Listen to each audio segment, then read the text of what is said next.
तो मित्रों नमस्कार, मैं अंकित मौर्य। आज आप देख रहे हैं हमारी रीजनिंग की ये पहली क्लास।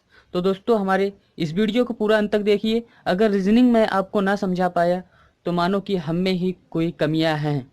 तो दोस्तों हम आपको पूरी प्रयास करेंगे यहाँ पर रीजनिंग समझाने की। तो दोस्तों आइए देखते हैं। सबसे पहले हमें रीजनिंग पढ़ने से ज़्यादा ज़रूरी यह है कि हम यह जानें कि रीजनिंग किसे कहते हैं या रीजनिंग को हिंदी में क्या कहते हैं। तो आइए हम फटाफट ये जान लेते हैं कि हम रीजनिंग को हिंदी में क्या कहते हैं या रीजनिंग की परिभाषा क्या है। तो दोस्तों रीजनिंग रीजनिंग की जो हिंदी होती है वो तर्क शक्ति होती है।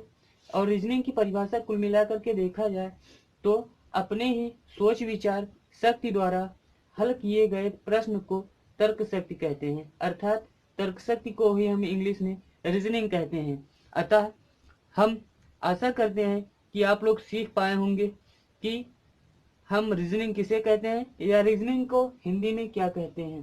तो रीजनिंग को हिंदी में तर्क शक्ति कहते हैं तथा इसकी जो परिभाषा कुल मिला के बनती है, अपने ही सोच विचार शक्ति द्वारा हल किए गए प्रश्न को तर्क शक्ति या रीजनिंग कहते हैं। तो दोस्तों आइए इस वीडियो में हम अंग्रेजी वर्णमाला से संबंधित कुछ नियमों को जानेंगे।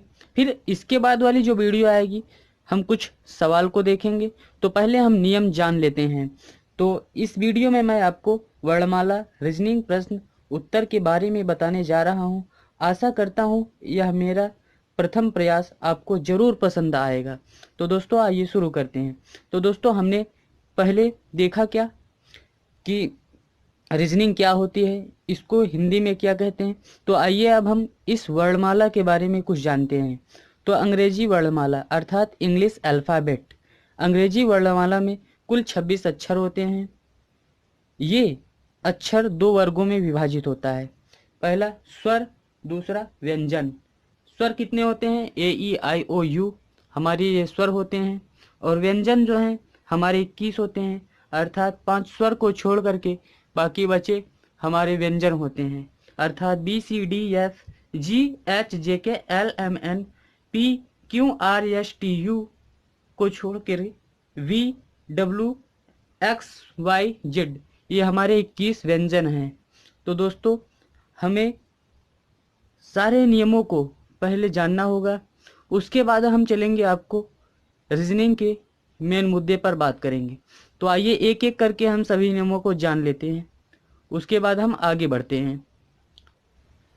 तो आइए हम अब अंग्रेजी वर्णमाला से संबंधित कुछ महत्वपूर्ण तथ्यों को जान लेते हैं। तो सबसे पहला तथ्य यह है कि अंग्रेजी वर्णमाला में ए से जेड की ओर अक्षरों के बढ़ते क्रम को अंग्रेजी वर्णमाला क्रम कहते हैं। पहला ये हुआ। और दूसरा, अंग्रेजी वर्णमाला में जेड से ए की ओर अक्षरों के बढ़ते क्रम को अंग्रेजी वर्णमाला का विपरीत क्रम कहते हैं। ये सब बातें बहुत ही इम्पोर्टेंट है। एक एक पॉइंट आप नोट बनाते चलिए ताकि आने वाले कुछ समय बाद जब हम आपसे प्रश्न करवाएंगे तो वहाँ पर ये सभी बातें होंगी। फिलहाल याद करना बहुत ज़रूरी है। याद किए रहेंगे आप तो आपको सवाल करने में जो आनंद आएगा वो तो आप ही समझ पाएंगे कि कैसे हम आपको चुटकियों में सवाल बताते जा रहे हैं। तो आप ज़रूर इन सब को नोट करते जाइएगा, ठीक।